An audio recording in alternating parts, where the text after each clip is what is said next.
Hola, bienvenidos a otra emisión del Economista TV. En el primer tramo del programa de hoy vamos a conversar con dos economistas, Carlos Pérez, director de la Fundación Capital, y Claudio Caprarulo, de Analítica Consultora. Bueno, ¿qué cambió en las últimas horas en la economía argentina luego del anuncio de Estados Unidos que va a auxiliar a la Argentina financieramente? Veremos de qué manera en este contexto. Aparecieron dólares. La promesa de dólares. Claro. No, bueno, es muy importante la contundencia de los mensajes tanto de Scott Bessent, secretario del Tesoro de los Estados Unidos, como de Donald Trump.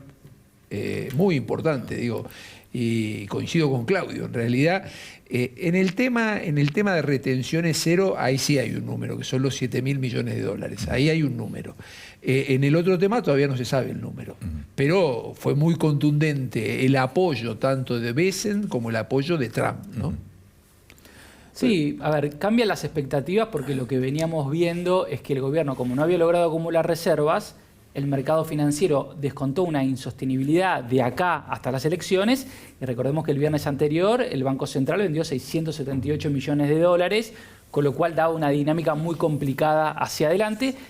Sobre todo, como dice Carlos, un fuerte gesto de los Estados Unidos da cuenta de que para el vencimiento de enero y para el vencimiento de julio del año que viene, estos famosos 4.200 millones de dólares, la Argentina no debería tener problemas y no entraríamos nuevamente a rediscutir una reestructuración de deuda o no. Pero el programa sigue siendo el mismo, y es más, el programa en realidad lo que esto demuestra es que el programa económico como lo conocemos hasta ahora se terminó.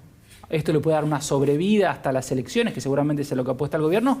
Es posible, pero fracasó el programa económico, porque después de 5 meses de haber cerrado un nuevo acuerdo con el Fondo Monetario Internacional, tenés que pedir ahora un nuevo prestamista de última instancia, que es el Tesoro de los Estados Unidos. Es muy importante que en esta oportunidad la tercera sea la vencida y no que pase que no hay 2 sin 3.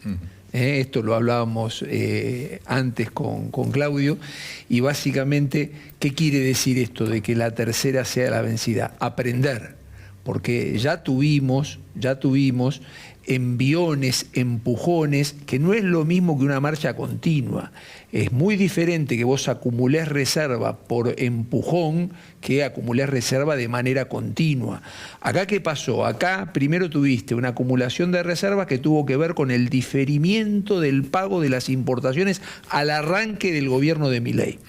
Después tuviste el empujón de los dólares que te dio el blanqueo. Y después tuviste el empujón del desembolso inicial del Fondo Monetario Internacional.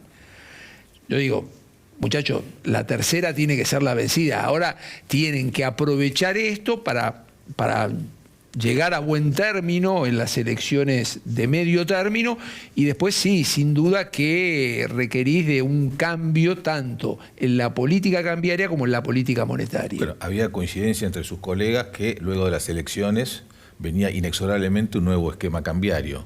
¿Esto qué cambia esta situación actual? Bueno, además del apoyo del gobierno de Estados Unidos, tenemos el tema de retenciones ceros hasta el 31 de octubre.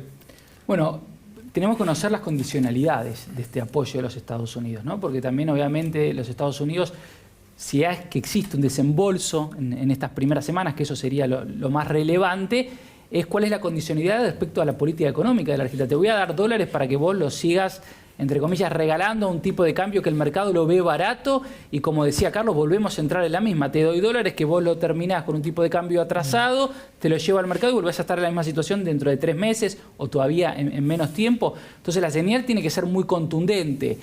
Veremos si el mercado hoy reaccionó muy bien. Digo, no hay dólares ingresando al Banco Central, y el riesgo país volvió a perforar los 1.000 puntos, lo cual es una muy buena noticia. Esto se tiene que sostener hacia adelante. Bueno, hablando de la sostenibilidad, el riesgo país, en su momento, este año, cuando se arregló con el Fondo Monetario, también cayó el riesgo país mucho, y después volvió a subir. Claro. Bueno, a ver, yo lo que creo es que vos tenés hoy un mix de tipo de cambio real, su nivel y productividad económica que es muy bajo. Entonces, digo, me parece que ahí está el secreto de que la Argentina pueda tener un proceso de acumulación continuo de reservas. Es como que vos tenés que cambiar ese mix hacia adelante.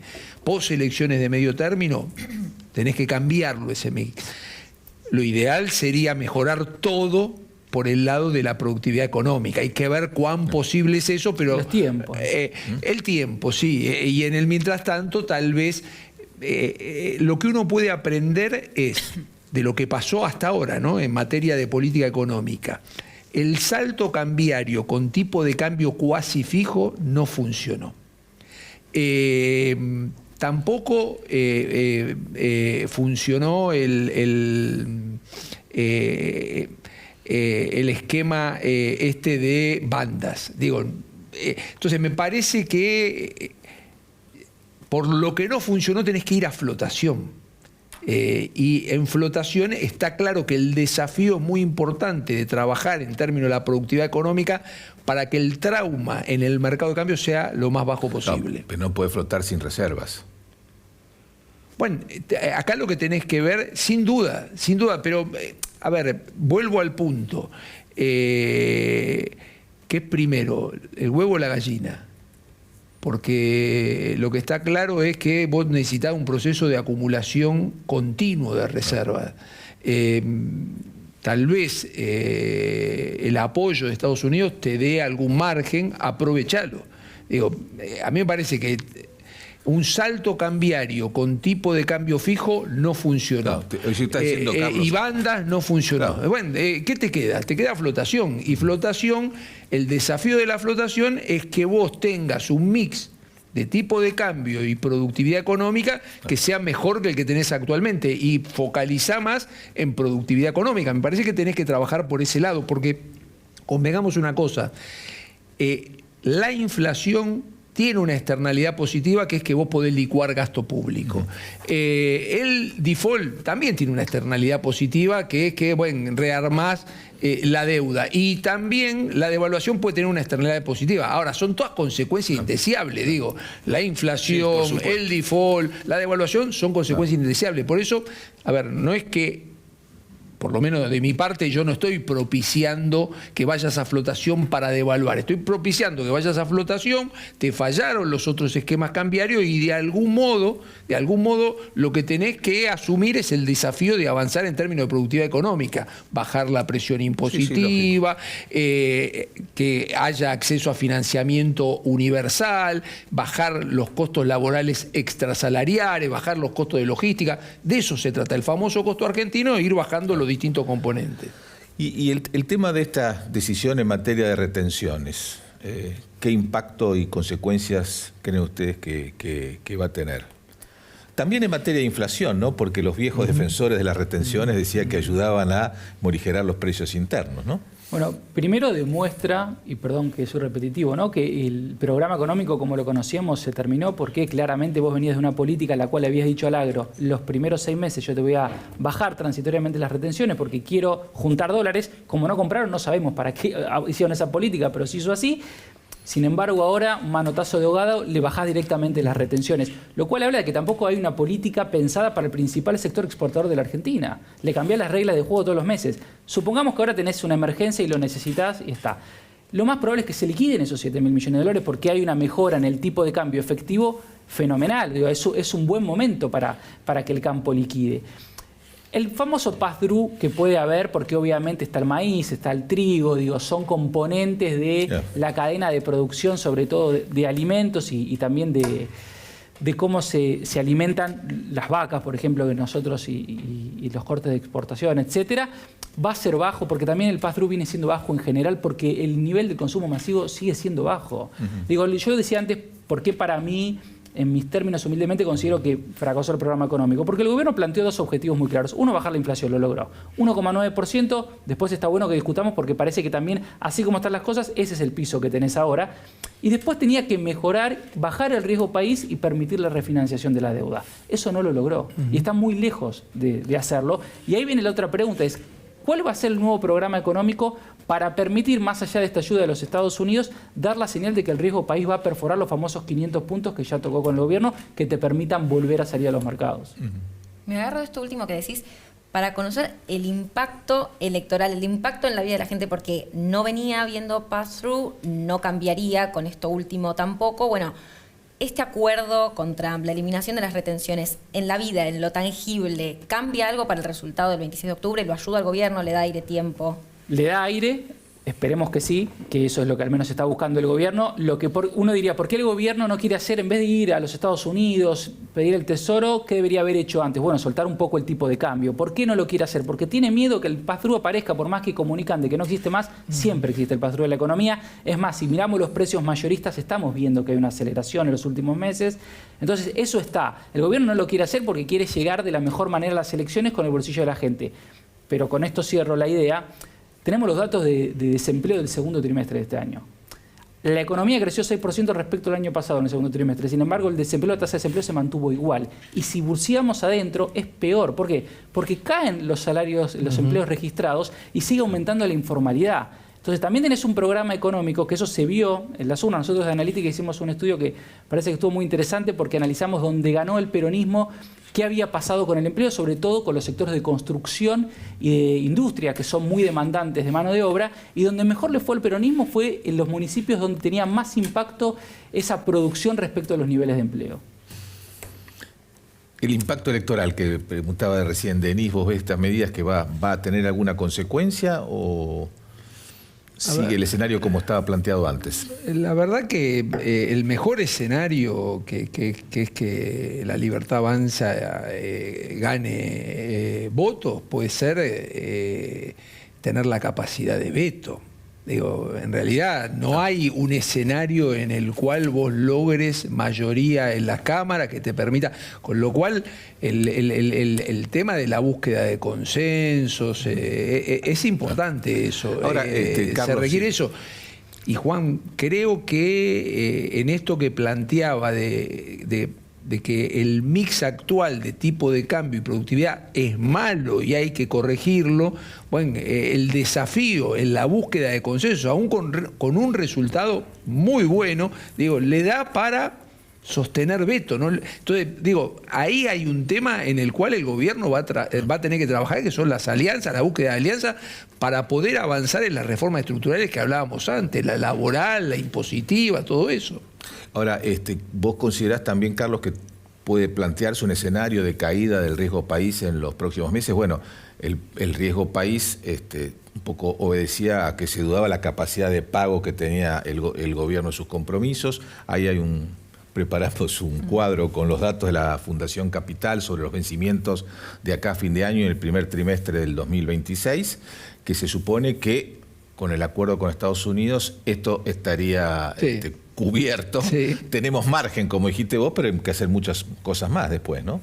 Sí, el gobierno, ¿qué le ofreció a los mercados? Bueno, un muy buen resultado fiscal, ¿no? Recordemos que eso es algo que sigue manteniendo el gobierno. Tenés 1,3 puntos del PBI todavía de superávit primario, seguís teniendo superávit financiero, una agenda de desregulación. Digo, hizo muchas cosas pro mercado, pero no alcanzó porque no acumulaste reservas. Que es un punto muy importante, porque en realidad vos la baja de riesgo país la tuviste cuando subieron las reservas. Con lo cual está claro que vos necesitas tener reservas suficientes como para que el riesgo país sea consistente con una Argentina que vaya hacia los mercados voluntarios de deuda. Y este es un punto importante, Carlos, Juan. Quiero interrumpir esto porque lo que vos decís, que creo que hay bastante consenso entre los economistas. Ahora, ¿cree el gobierno eso?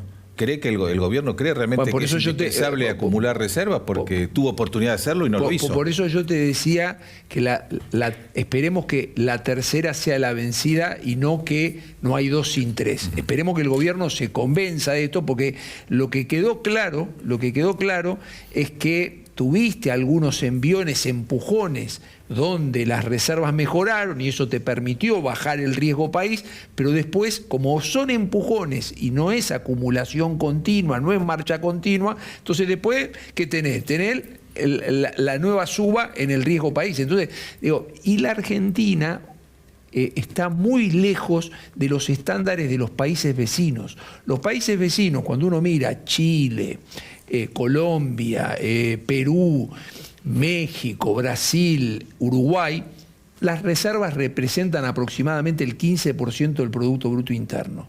En la Argentina no llega ni al 7% y con trampa, porque hay 13.000 millones de dólares en las reservas que son un tanto temerario haberlo metido en la reserva porque es un swap no activado con China. Entonces, digo, estás a mitad de camino, tenés un desafío por delante que es tener un ratio de reserva mucho más fuerte que el que hoy tenés, que es bien débil y es de menos de la mitad que lo que tienen los países del vecindario. Y en este esquema, ¿cómo ven la evolución de la tasa de interés, que es clave para sostener el nivel de actividad, ¿no? Parte de los problemas que estamos viendo ahora, lo hablábamos también con Carlos previo a salir al aire, es por el mal desarme que hubo de las LEFI. Digo, el gobierno no llega acá por el famoso riesgo Cuca, como le gusta decir, sino por errores que cometió en la política económica. Uno de esos fue el desarme de las LEFI, que concluyó con tasas de interés reales que destruyeron la actividad privada, porque las pymes, que muchas veces tienen que usar el descubierto de la cuenta corriente, no podían acceder porque eran tasas que eran imposibles del repago. Ahora se está empezando a acomodar, pero como decía Carlos al principio, la política monetaria y la política cambiaria van de la mano. Entonces también la política monetaria está esperando a ver qué pasa con la política cambiaria. Me parece que ahí todavía tenemos como muchos signos de pregunta.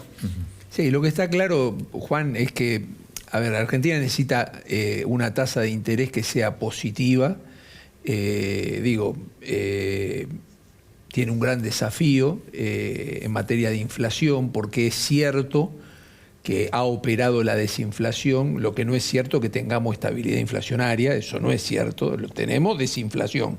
Ahora, estabilidad inflacionaria es otra cosa. Es una inflación de un dígito al año, no del 2% mensual. Pero hay que reconocer que la desinflación está operando, ¿no? Nada. ¿Qué le espera el 27 de octubre, ese lunes a la mañana, temprano? Está abierto el escenario, todavía el escenario político, pero independientemente de eso, en un escenario en el que tenga un triunfo contundente, uno moderado o una derrota, ¿qué le espera a la economía? A ver, yo creo que el escenario base que está viendo el mercado, que son los que después terminan operando, porque es qué se hacen con esos pesos, si se va rápido al dólar, dónde se posicionan las carteras, es que el gobierno va a perder en las elecciones nacionales, ¿no? Porque fue muy dura la derrota en la provincia de Buenos Aires. Entonces creo, y me parece interesante lo que decía antes Carlos, es si ya tenemos ese escenario descontado y más allá de eso, los que eran oposición, pero más amigable, con el cual podías trabajar los distintos proyectos de ley, hoy no te están dando mucha relevancia a tus propuestas, a lo que querés hacer, es que el escenario, más allá de lo que pase después de octubre, no es que la Cámara te va a acompañar en todas las transformaciones que vos vas a tener que hacer. Entonces, esta crisis que es económica también es una crisis política y seguramente de acá a las elecciones deberíamos ver también cambios en la manera que tiene el gobierno, más allá de que ya nombró un ministro del Interior, ¿no? Veremos si es suficiente o no, pero en esa línea. La pregunta de Denise, Carlos, tu respuesta, el escenario del 27 de la mañana. Yo soy optimista respecto al gobierno con las elecciones de medio término a nivel nacional. Seguramente va a ganar bancas en la Cámara de Diputados, seguramente va a ganar bancas en la Cámara de Senadores, seguramente eso va a pasar. Alcanzará para tener por sí solo la Libertad Avanza poder de veto, pero es lo máximo que puede lograr. Está claro que va a necesitar un cambio en la búsqueda de consenso, en las alianzas, porque si hay que avanzar en las reformas estructurales, si el mix de tipo de cambio y productividad no es bueno, es mucho mejor avanzar por el lado de la productividad que por el lado de tipo de cambio. Lo que no avances por productividad, vas a terminar avanzando por tipo de cambio porque te lo va a imponer la realidad. No solo uno puede hacer lo que quiere, sino que a veces hace lo que te impone. ¿Se entiende? Sí, perfectamente. Claudio Caprarulo, Carlos Pérez, a los dos muchas gracias por habernos acompañado en el programa. Ahora hacemos el primer corte y ya volvemos.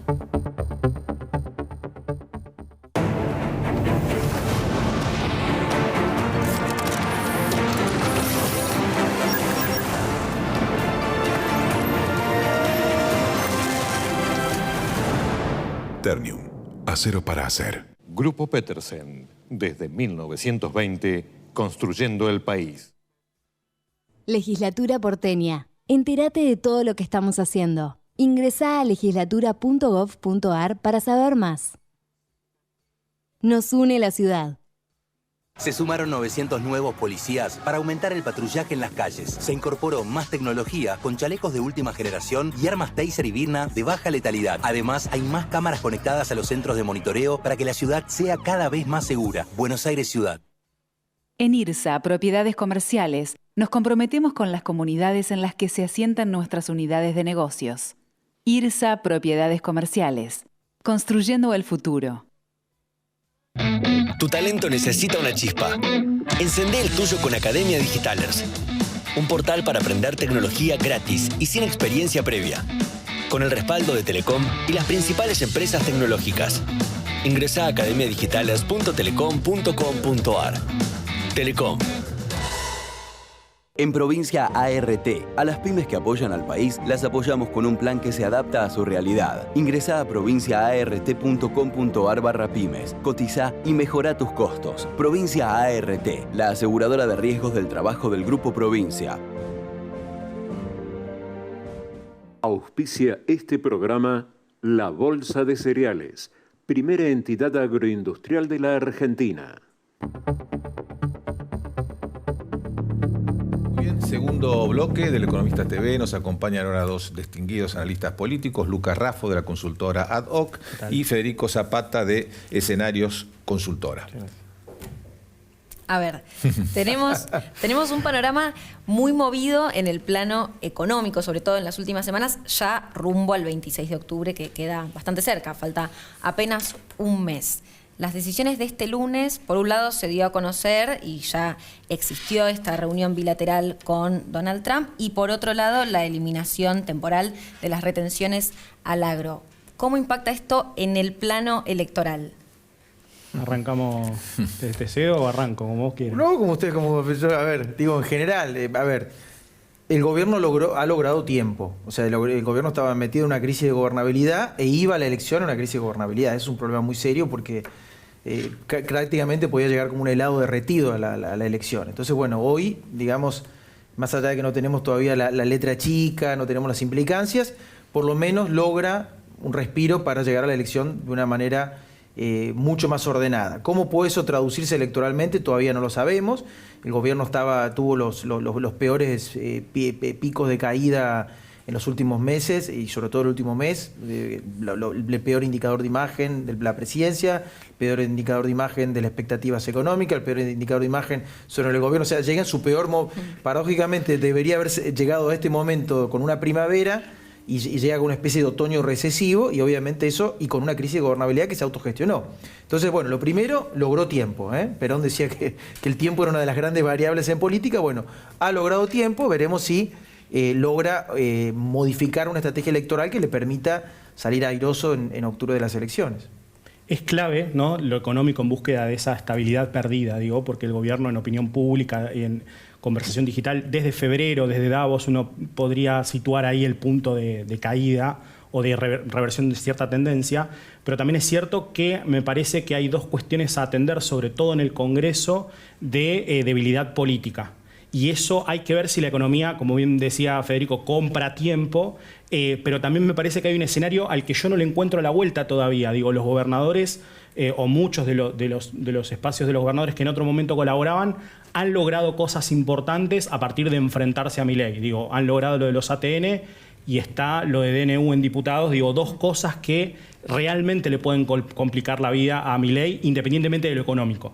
Y hay que ver cómo se traslada eso a lo electoral. Creo que la clave, más allá de lo económico, también es la capacidad de diálogo que pueda tener o recomponer con gobernadores y con potenciales aliados, porque la relación con el pródigo también es una relación bastante ambigua, ¿no?, por momentos, sobre todo en la ciudad de Buenos Aires. Me parece que esos son los dos focos a mirar, además de lo económico. Ahora, ¿cómo hace el gobierno para recomponer esa relación con los gobernadores que vos planteás en un momento en el que en un mes tiene elecciones en el cual compite contra esos gobernadores en todas las elecciones? Hoy es difícil. Hoy el gobierno está preso de decisiones equivocadas que tomó, digamos. Si uno ve la foto del Pacto de Mayo del año pasado y ve esta foto de hoy, el gobierno, digamos, empujó a los gobernadores a construir una especie de oposición nacional. Entonces hoy los gobernadores están en medio de la carrera electoral. Hoy le quieren ganar a Milei, digamos. Si Kicillof ya le ganó a Milei, le dice nosotros también le queremos ganar, porque eso nos pone en la mesa de la discusión política hacia el 27. En todo caso, el gobierno tendrá que ver después de la elección cómo hace para reconstruir una agenda en común con un poder que ya no es más un poder provincial, sino que es un incipiente poder nacional, y si se logra tener alguna elección exitosa en octubre, seguramente además tendrá un liderazgo nacional eso. Así que creo que hoy la recomposición con los gobernadores es un terreno muy difícil para el oficialismo. Lo veo igual. Pongo el foco en dos decisiones controvertidas para mí. Una es la de Córdoba, otra es la de Corrientes. Dos provincias que, más allá de lo que se jugaba electoralmente, tienen consecuencias en el Congreso. Digo, en Corrientes había 2 senadores que juntaban votos, para el gobierno en su momento cuando ganó votaciones como la ley Bases, por ejemplo, y en Córdoba la relación con Juez y de Loredo. 2 también actores que apoyaban bastante al gobierno desde lo legislativo. Entonces ahí me parece que está complicada la cuestión, por lo menos hasta diciembre, después veremos, pero también creo que los gobernadores han probado un poco la sangre. ¿Qué quiero decir con esto? Hay votaciones en las que los gobernadores ya demostraron que pueden ir a fondo, que pueden insistir legislativamente, algo que a otros presidentes no le ha pasado tanto, y sobre todo con la discusión de los fondos. Los ATN siempre pensemos que es un recurso que todos los presidentes tuvieron para manejar con mucha discrecionalidad y están a punto de ser coparticipados, es decir, que la transferencia va a ser automática. ¿Por qué yo me bajaría, ¿no?, de ese tren a negociar con el gobierno para que me dé fondos otra vez cuando quiera, si yo ya logré con los votos que esos fondos me lleguen automáticamente, ¿no? Y en este giro en la campaña, que por un lado se dio en el plano económico, ya venía viendo un cambio en el eslogan de campaña, que para la provincia de Buenos Aires había sido kirchnerismo nunca más, y da un giro más moderado, se puede decir, a la libertad avanza o la libertad avanza o la Argentina retrocede. Bueno, ¿a quién apunta? Porque hablábamos un poco de los votantes del PRO, hay cierta moderación, y si este eslogan puede llegar a darle una ayudita más para la campaña. El gobierno fue con una estrategia de hacer antikirchnerismo en la provincia de Buenos Aires y se encontró con el primer germen social de antimileísmo en la Argentina. Entonces, eso implicaba una especie de extorsión al electorado. Es decir, yo tengo un montón de problemas, te trato mal, la economía, la micro no te funciona, las instituciones, pero si tenés enfrente el kirchnerismo, te tenés que tapar la nariz y me tenés que votar. Y lo que vio el gobierno, efectivamente, que eso perdió efectividad. Entonces está tratando de encontrar una nueva zona de rotación, ¿no? Bueno, esa nueva zona de rotación, el gobierno dice, bueno, ok, a la sociedad argentina le estoy hablando. Hicieron un esfuerzo, están en la mitad del río, bueno, crucemos, terminemos de hacer el esfuerzo y crucemos a la otra parte del río. ¿Por qué? ¿Por qué lo ponen en estos términos? Porque además, esto que hemos conversado, ¿no? En las oposiciones del resto del país, sacando la provincia de Buenos Aires, el gobierno no puede extorsionar con el kirchnerismo, no son oposiciones kirchneristas. Son oposiciones no kirchneristas, digamos, también. Entonces ahí tiene un juego que se ha quedado corto, digamos, que es como una especie de canción vieja que está tocando y que nadie la quiere cantar. Entonces, eso que no le funcionó para la provincia, pero que podría tener una lógica para la provincia, y probablemente la tenga, porque ahí va a intentar polarizar y traer votos ausentes, en el resto del país no le va a funcionar. O sea que lo que el gobierno quiere poner en agenda es, bueno, a ver, discutamos el rumbo general, no volvamos para atrás. Bueno, es difícil. Es difícil porque los gobernadores además le están haciendo una trampita que le dicen, mirá, yo estoy de acuerdo con el equilibrio macro. Yo no te estoy discutiendo el equilibrio macro, yo te estoy discutiendo cómo eso derrama en la economía, cómo eso genera inversión, cómo genera trabajo, cómo genera consumo, y es ahí donde el gobierno tiene pocas cartas. Entonces el juego del gobierno en las provincias es complejo. Perdón, y agrego un dato sumado a lo que vos decías, ya algunas consultoras están midiendo que a nivel nacional el antimileísmo es mayor al antikirchnerismo. Bueno, digamos, tuvimos como el primer germen, lo vimos en la provincia de Buenos Aires, ¿no? Pero ahí hay una especie de dificultad de mileísmo que está trayendo consecuencias, que es haber confundido al kirchnerismo con la Argentina. Entonces, digamos, tiró esa manta y la sociedad argentina dijo, che, pará. Mira, no es lo mismo el INADI que el Garrahan, no es lo mismo la necesidad de ir contra la casta que destruir la clase media. Entonces, bueno, ahí la sociedad le está poniendo como límites. Y eso es un problema, porque cuando la sociedad te empieza a ver como una especie de peligro, ya no como el que te permite saltar el peligro, sino como la causa primera del peligro, bueno, probablemente, digamos, en una elección te despenaliza el kirchnerismo como herramienta de castigo y en otra elección así. Entonces, creo que ahí tienen un serio problema, que es un problema de estrategia política muy profundo, que hay que ver si lo logran resolver o si interpretan esta especie de veranito trampista como un subsidio para no revisar la estrategia política. Ahí creo que le van a errar.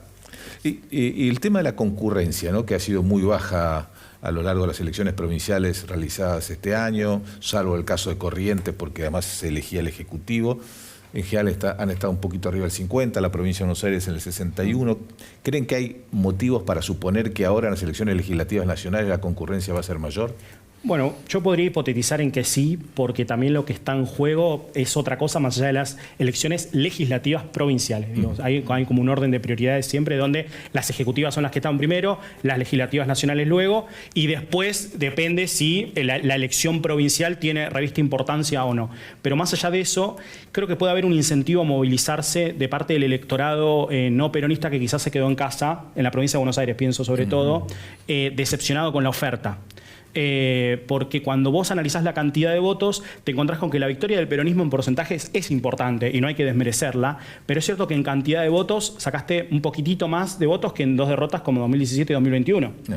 Entonces ahí la pregunta es, bueno, ¿quiénes fueron los que no fueron? Y ahí es donde vos te encontrás que la Libertad Avanza, no diría que perdió votos, porque cuando vos comparás con 2023 estuvo en su mismo nivel. Pero sí uno podría pensar que esa estrategia de captar a ese votante Cambiemos no ha sido tan exitosa, o por lo menos lo ha logrado en parte, pero también quizás uno podría hablar de cierto reemplazo del voto. Digo, hay sectores medios y bajos que votaron, en pequeños, pero que votaron en 2023 a la Libertad Avanza y que 2 años después de la situación económica quizás han sentido que no valía la pena refrendar ese voto. Me parece muy importante esto que decía Federico de las consecuencias económicas y de empezar a ver cómo ese electorado empieza a juzgar, bueno, las propias expectativas del gobierno, ¿no? Siempre nos preguntábamos en qué se paraba ese éxito comunicacional que tenía el gobierno y esa fortaleza en la opinión pública. Bueno, en parte estaban las expectativas, y lo que está empezando a pasar es que, bueno, el tiempo se empieza a agotar, ¿no? Y el punto de comparación ya no es 2022-2023, el descalabro de esos 2 años, sino que empieza a ser las consecuencias de las propias acciones de este gobierno. Quiero que me cuentes un poco más esto que decís, porque en 2023 el votante núcleo, o que lo ayudó, sobre todo en el balotaje, a Milei fue el votante de Cambiemos, el votante también de sectores medios y bajos, pero también los jóvenes. ¿En qué rol fueron a votar los jóvenes? ¿Lo apoyaron? ¿Se inclinaron por otras opciones? ¿Dónde estuvieron? Bueno, no tengo estudios para medirlo así concretamente, pero puedo dar algunos casos de personas que conozco, que les he preguntado a las 9, 10 de la mañana si iban a votar y me decían, sí, voy a ir en un ratito. Cuando les pregunté a las 4 de la tarde no habían ido. Mi hermano, amigos de mi hermano. Entonces ahí dije, bueno, probablemente esta elección no estaba sobre la mesa con el entusiasmo que sí estaba en 2023 y lo que se ponía en juego. Y a mí me parece interesante monitorear eso, ¿no? Porque parecía que la base social que sostenía a Javier Milei era bastante, si se quiere, variada, que no descansaba, o que por lo menos parecía haberle puesto en suspenso ese clivaje peronismo-no peronismo. Bueno, en realidad creo que a la luz de los resultados económicos uno podría hipotetizar de que el gobierno se ha ido tratando de recostar, por lo menos en la provincia de Buenos Aires, en ese clivaje, porque había una lectura de que estaba perdiendo votos por otro lado. Quedará los números de confirmarlo, pero me animaría a plantear una pregunta por ahí.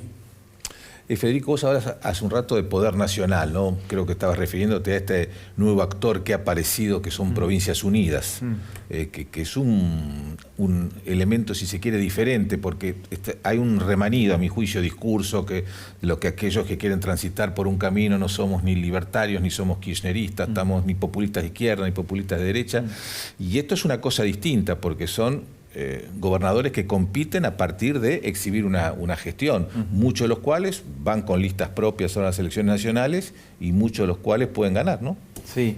Bueno, a ver, 3 cosas ahí. La primera, ha habido 3 grandes novedades desde el 23 para acá. La emergencia, la nacionalización de la Libertad Avanza, eso es una novedad, con todas sus debilidades, pero es una novedad. La segunda, la emergencia de esto que están conversando, que es el ausentismo. Una especie del partido del ausentismo que no sabemos todavía bien si llegó para quedarse, si se va a estabilizar, si va a volver a desaparecer en un país que tenía unos niveles de concurrencia históricamente muy relevantes. Y la tercera son los gobernadores, ¿no? Porque los gobernadores están cabalgando una especie de bisagra en el humor social que, digamos, que de un sector cada vez más relevante de la sociedad que dice, bueno, está bien, vamos a permitir una casta, que son la casta de los que gestionan bien. Y ahí, digamos, por ese pequeño vericueto, entran los gobernadores, que son, la mayoría de ellos son jóvenes, han ganado el 23, o sea, son tan nuevos como Milei, digamos, y tienen la particularidad de que tienen buenas gestiones en sus respectivas provincias. Entonces la sociedad ya nos mira y dice, bueno, la sociedad lo que no está dispuesta es más digamos, a la casta corporativa, a la casta identitaria, a la casta de testimonial, pero le ha abierto una pequeña puertita y una endija a estos personajes que plantean, como decimos, una discusión diferente, porque ya no es la discusión, el kirchnerismo del PRO era una discusión del AMBA, ¿no? Esto es una discusión de una agenda desde el interior, de una agenda, digamos, de una suerte de partido por el capitalista de gobernadores, porque están discutiendo por derecha Milei, con lo cual un poco que lo marean, lo desbordan, es como un zaguero difícil de atajar para la presidencia, y es una innovación. Por supuesto, vamos a ver el nivel de consistencia de esto, tienen que hacer una buena elección en octubre, tienen que tener un liderazgo a partir de octubre, tienen que tener en diciembre un bloque unificado y tienen que tener un camino hacia el 27, pero sin duda estamos frente a una novedad. Claro. Bueno, ahí, el caso, perdón. Sí. No, que ahí yo además veo, como bien decía Federico, hay un contexto de oportunidad que me parece que también tiene que ver con el fracaso de experiencias políticas anteriores, muy focalizadas en el AMBA, construidas desde el AMBA y, si se quiere, como una mancha penetrando hacia el resto del país. Y me parece que hay un desafío. Creo que el desafío es el de construirse como más allá de una opción meramente posicional. Quiero decir, estoy entre esto y esto, y tratar de construir un programa que permita superar a las otras alternativas. Digo, me parece que ahí, creo que hay incluso un aprendizaje de los espacios de centro, ¿no? Porque uno mira, bueno, tenías alternativa federal, después tuviste los distintos espacios en el resto de las elecciones, en el 2023 la elección de Schiaretti. Entonces hay como un aprendizaje que lleva tiempo, porque los procesos políticos, digo, llevan tiempo, de decir, bueno, hay que construir un programa que por lo menos trate de superar esta dicotomía. Y creo que la discusión económica es un punto donde me parece que puede haber cierta novedad en este armado nuevo, ¿no? De donde la discusión trascienda lo que hemos visto por ahí en las redes sociales este último tiempo de, bueno, casi una posición binaria en función de quién está enfrente. Bueno, ¿qué hace el de enfrente? Baja las retenciones, perfecto, yo estoy de acuerdo con subirlas. ¿Qué hace el de enfrente? Las sube, bueno, ahora quiero que las baje, digamos. Entonces, tratar de superar eso me parece que es un desafío. Bueno, en este panorama que escribía recién Federico hay un caso particular, ¿no, Denis? Que es Córdoba. Aprovechando su provincia.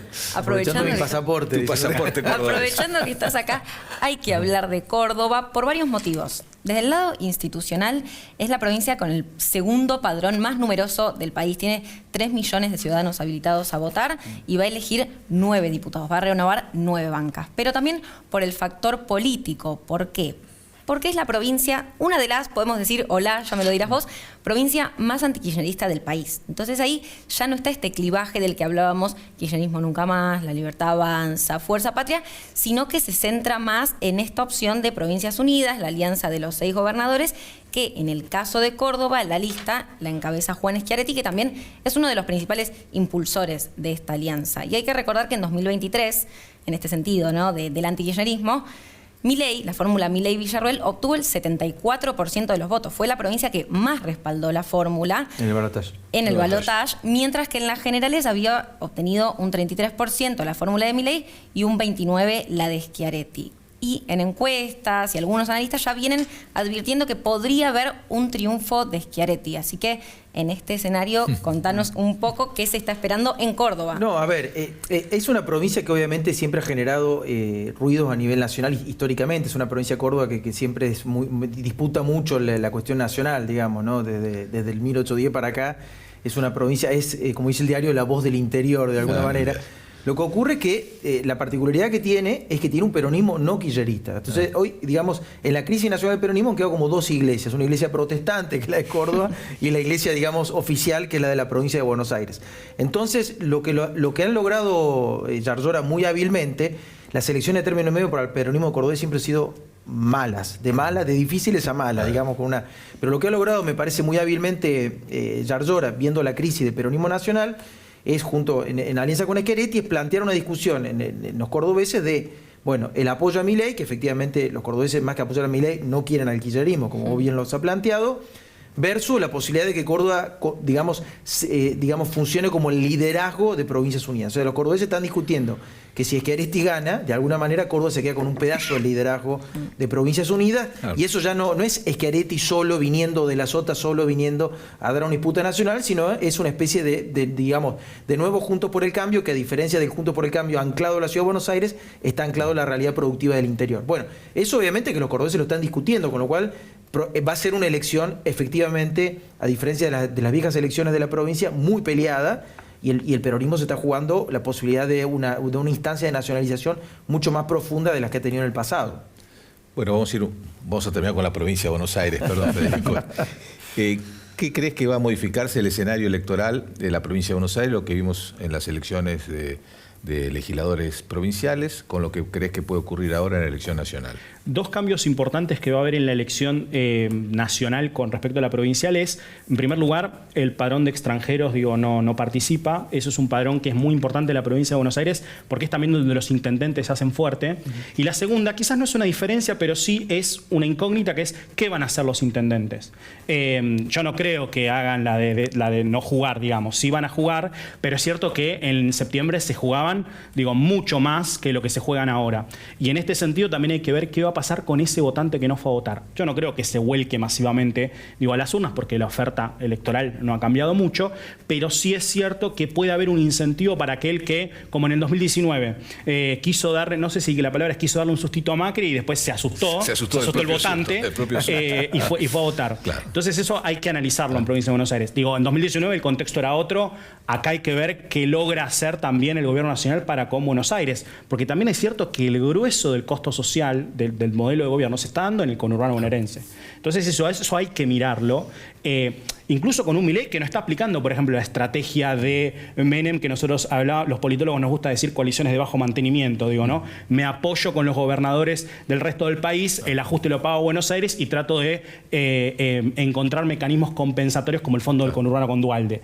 Bueno, eso Milei no lo está haciendo. Entonces ahí, hay un vacío, hay política de la cual ocuparse. Y en Buenos Aires me parece que es importante también testear cómo le va a los espacios que no están en las dos coaliciones, que no están en la Libertad Avanza Pro ni en el peronismo, porque creo que también ahí se juega parte de la viabilidad de este proyecto de Provincias Unidas, de encontrar un proxy que le permite interpelar sobre todo a los votantes del conurbano bonaerense, donde justamente la iglesia, si se quiere, oficial, como bien decía Federico, es muy fuerte, digamos. Bueno, muy bien. Federico Zapata, Lucas Ráforo, muchísimas gracias por nos acompañar en este bloque. Hacemos un corte y ya volvemos.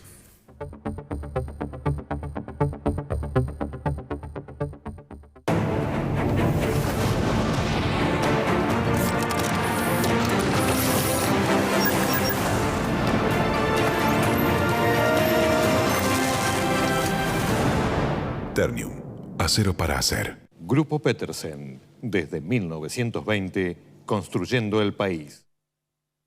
Legislatura porteña. Entérate de todo lo que estamos haciendo. Ingresá a legislatura.gov.ar para saber más. Nos une la ciudad.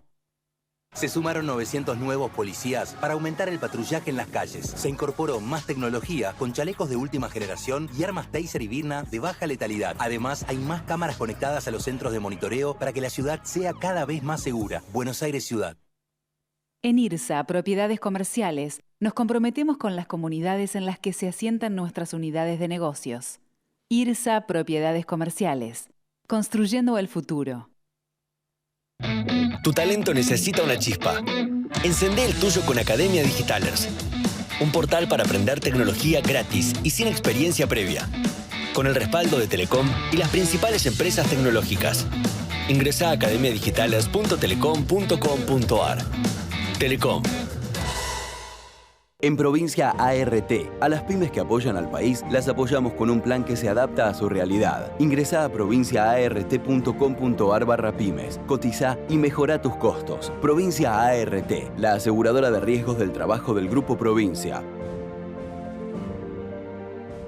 Auspicia este programa La Bolsa de Cereales, primera entidad agroindustrial de la Argentina. Muy bien, último bloque del Economista TV. Voy a conversar ahora con Nicolás Guaya, que es CEO de Asset Management, Max Capital Asset Management, ¿no? Así es. Bueno, Denis, estamos siempre viendo el impacto que tiene todos estos cambios, sobre todo el cambio de la cotización de los activos en las últimas horas, en el proceso electoral también, ¿no? Cambió completamente el escenario de los últimos días de la semana pasada al arranque de esta. Sin dudas, hubo por lo menos expectativas de un paquete de ayuda que parecería ser considerable. Ahí también hay que tener cuidado que se generaron muchas expectativas. No se ha hablado de números. el único número que circuló fueron 30.000 millones de dólares que Kirchner después, a través de Twitter, dijo que eran más especulaciones, con lo cual hay que ver finalmente de qué número estamos hablando para ver si esa contundencia es tan fuerte como dijo Bessent en su tweet. Bueno, de todas formas, lo importante es que las obligaciones que tiene que cumplir Argentina en los próximos meses estarían garantizadas. Así es, y hasta el 2026 aparentemente la idea es garantizar los pagos de bonos de enero y junio, enero y julio, que bueno, es importante para calmar toda la curva de dólares, eso contagia acciones, contagia el tipo de cambio, y vimos la calma que tuvimos en los últimos días, que era algo que estábamos esperando ya desde la semana pasada. Aprovechando que hablamos de las elecciones, en el medio del proceso electoral falta apenas un mes para las legislativas. Al principio yo preguntaba por escenarios. Bueno, nos despertamos el 27 de octubre. ¿Qué pasa con el dólar en función de los resultados electorales de La Libertad Avanza? Bueno, ahí como dijiste vos hay que armar escenarios, ¿no? A ver, si tenemos otra derrota contundente, creo que no hay paquete que ayude, ¿no? Llega un punto que si vos tenés un problema político y lo querés encarar con recursos económicos, eso va a tener algún tipo de límite. Probablemente venga algún tipo de cambio en el régimen cambiario, algún tipo de cambio de gabinete, etcétera. Ahora, si tenemos un resultado medio, todavía se puede pelear, y un buen resultado, probablemente tengamos una baja en tipo de cambio, siga bajando el riesgo país, acciones y bonos de vuelta repuntando, y en algún horizonte cerca de principios de 2026, si el riesgo país baja de 500 puntos, podremos volver a los mercados internacionales de deuda, y eso encarrilaría todo el modelo. Ahora, ¿qué tiene que ocurrir, Nicolás, para volver a un riesgo país debajo de los 500 puntos? Tiene que ganar las nacionales por más de un voto, como mínimo. Todo esto, lo único que importa en realidad es que Milei gane en 2027, ¿no? Para el mercado. Quieren ver continuidad del programa económico con superávit fiscal, con baja de inflación.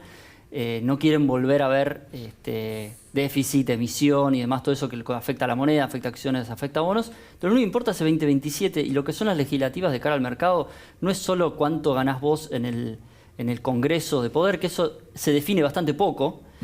Lo que importa es que esto es una gran encuesta para el 2027. Entonces, si esto sale bien, Milei, no digo que tiene asegurado el 2027, pero tiene por lo menos allanado el camino para hacer algunas reformas necesarias para llegar bien a 2027, ahí ganar y continuar con su programa económico, que es uno que no alcanza con 4 años para terminar. Bueno, entonces el mercado un poco a tu juicio, Nicolás, corrió un poquito la línea, ¿no? Porque, bueno, se hablaba siempre del resultado de las elecciones de octubre. Ahora, decís, bueno, sí importan, pero como paso previo a dar una señal contundente que se puede ganar en el 2027. De hecho, bueno, hoy ya Donald Trump largó la candidatura a la reelección de Milei en 2027. Creo que tiene que ver con eso, ¿no? O sea, hoy en día es cada vez más difícil ser el presidente del cambio en Argentina. Vamos al caso de Macri de fines de 2015. Macri asume ya con una promesa de cambio, pero con acceso al mercado internacional de deuda, antes de arrancar. Arranca, emite deuda, arregla con holdouts, y ese es un apoyo que les dio el mercado internacional de deuda, que Milei no lo tuvo desde el momento cero, a pesar de tener también un discurso, una expectativa de cambio hasta más contundente que la de Macri. Él hablaba desde el momento cero voy a déficit cero, a superávit fiscal, voy a bajar la inflación muy contundentemente, y aún así no tuvo el apoyo de los mercados internacionales que tuvo Macri. ¿Por qué? Porque con Macri lo que pasó fue que al no haber sido reelecto, no pudo terminar tampoco su programa, y muchos de los inversores que habían entrado en los primeros 2 años de Macri salieron bastante lastimados en los últimos 2 años de Macri. Con lo cual, hoy cada presidente que asume con una promesa de cambio tiene que demostrar bastante más que el anterior. Bueno, el resultado de las elecciones legislativas del 2017 fue a pedido del mercado, ese resultado, y sin embargo no fue suficiente. Y aún así no fue suficiente. Todo el tiempo hay que dar delivery de cambios, progreso. Argentina es cada vez más difícil de gobernar en ese sentido. Bueno, Argentina y casi todos los países, por las expectativas sociales, son crecientes en todos lados. ¿Cómo ves que va a evolucionar, Nicolás, la tasa de interés en los próximos meses? Bueno, que tanto se viene hablando últimamente, subió mucho, bueno, afecta el nivel de actividad en alguna medida. La tasa de interés tiene que bajar pase lo que pase. Fue como una arma para controlar el tipo de cambio previo a las elecciones, ¿no? Cuanto vos más tasa tenés, menos demanda tenés de moneda extranjera, que es algo que vos podés mantener temporalmente. Si lo sostenés en el tiempo, te empieza a afectar en la actividad, te afecta la mora, te afecta básicamente la macro y la micro a niveles que te puede llevar a una recesión si lo sostenés en el tiempo. Entonces, hagas lo que hagas, la tasa real no puede estar en 20 puntos, 30 puntos como estuvo antes de las elecciones. Después de octubre eso tiene que bajar. Entonces ya no lo puedes usar como arma para calmar el tipo de cambio, tenés que usar otras. Y la evolución de los bonos argentinos, que también, bueno, venían cayendo fuerte, se recuperaron luego de los anuncios del lunes. ¿Qué recorrido le ven? Todavía queda recorrido. Estamos hablando de tasas del 20% de los bonos en dólares. Y necesitas que estén en 9 para volver a emitir. En realidad, entre tener tasa del 20 o 25 o 15, todo te deja fuera. Lo único que importa es que en algún momento estén abajo de 10 y Argentina pueda volver a los mercados internacionales de deuda, cosa que va a pasar si probablemente tengas una muy buena elección ahora en octubre, o sea, es el tercer escenario del que hablamos, y probablemente también para llegar a eso tenga que Milei, desde mi punto de vista, tener una coalición bastante más amplia que la que tiene hoy, ¿no? Si va a querer gobernar y hacer las reformas que tiene que hacer, ¿no? Le falta la impositiva, la laboral, la de pensiones, para lo cual va a necesitar bastante más apoyo en el Congreso que el que estuvo claramente evidenciado antes de las elecciones últimamente. Necesita tener una coalición más amplia. Bueno, hay que ver si él también sale a buscar esa coalición, no solamente depende de los convocados, sino de la actitud que tenga el convocante. Porque totalmente. El gobierno tuvo un apoyo inicial muy marcado de todos los gobernadores que lo fue perdiendo en los últimos meses. Sí, pero bueno, depende de Milei tratar de recuperar ese terreno perdido. ¿Y vos creés, Nicolás, que vamos a un nuevo esquema cambiario como se daba por descontado antes de estos últimos días, que bueno, vino el cambio por el tema de las retenciones, el tema del apoyo a Estados Unidos? ¿Crees que vamos a un nuevo esquema cambiario o con este apoyo se puede mantener este esquema que veníamos antes con las bandas? Las bandas tienen sentido si vos no tenés algún tipo de ataque especulativo. Si tenés algún tipo de ataque especulativo y tus expectativas son malas, lo único que haces es quemar recursos, ¿no? Empezás a picar en el techo de la banda y te comes todas las reservas. Entonces, vos podés sostener esto si las expectativas las tenés controladas. No es una cosa, tenés que tener las dos. Tenés recursos y expectativas. Ahora las expectativas cambiaron por el lado de cantidad de recursos que tenés, pero todavía la expectativa política está todavía en jaque, ¿no? Todavía no sabes si este apoyo de Estados Unidos no te garantiza más votos. Y vos necesitas más votos en octubre para poder sostener el esquema cambiario. Si no, vas de vuelta a quemar recursos en el techo de la banda. Entonces, recién vamos a saber qué esquema vamos a tener dependiendo de tener X resultado en las elecciones. Un mal resultado de las elecciones probablemente implique algún cambio fundamental en las bandas. Este anuncio de Estados Unidos, después del apoyo de Donald Trump, entonces se extiende a un plazo bastante corto a tu criterio. O sea, después del 26 de octubre, ¿algún cambio en algún sentido va a haber? A menos que tengas un paquete inédito y volvamos a esos 30.000 millones de dólares que se especuló. Si tenés algo más lógico como 10, tampoco es algo que te va a solucionar todos tus problemas, ¿no? Esos son puentes hasta otra cosa. Entonces siempre las expectativas son más importantes que cuánto tenés hoy en caja. Así que sí, les va a depender mucho de las elecciones. Bueno, vos decías que el acuerdo con Estados Unidos o el apoyo a Estados Unidos no te resuelve, no te va a dar votos, dijiste. Ahora, el esquema, los días previos a este acuerdo seguramente te iban a sacar votos. Si esto seguía así, sí, sin porque duda. Indudablemente una de las... controlar la inflación, pero además transmitir la sensación de que el gobierno está en control de la situación, que en Argentina debe leerse como que el dólar no tiene corridas, es clave, ¿no? Sí, pero por otro lado también el tener ruido cambiario no sé, es lo que ellos llaman riesgo cuca, pero a veces eso despierta interés de la gente de ir a votar. En el caso de los que eran votantes de Milei, que claramente no fueron a votar a la provincia de Buenos Aires, ¿no? Vimos que todo el desgaste que había tenido Milei en el Congreso, más los audios y demás, le llevaron a que la participación sea muy baja en las elecciones de provincia de Buenos Aires. razón por la cual Milei perdió muchísimos votos en las últimas semanas previas a las elecciones.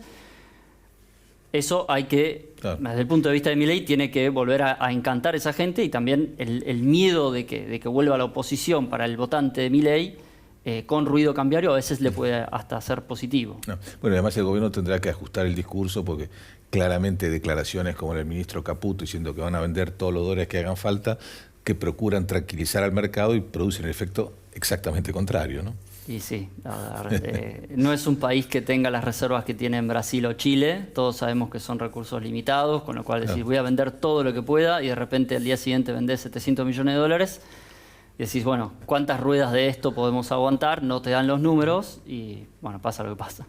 Muy bien, Nicolás Guaya, muchas gracias por nos acompañar en el programa de hoy. Gracias a ustedes por la Nosotros nos despedimos hasta el próximo programa del Economista TV.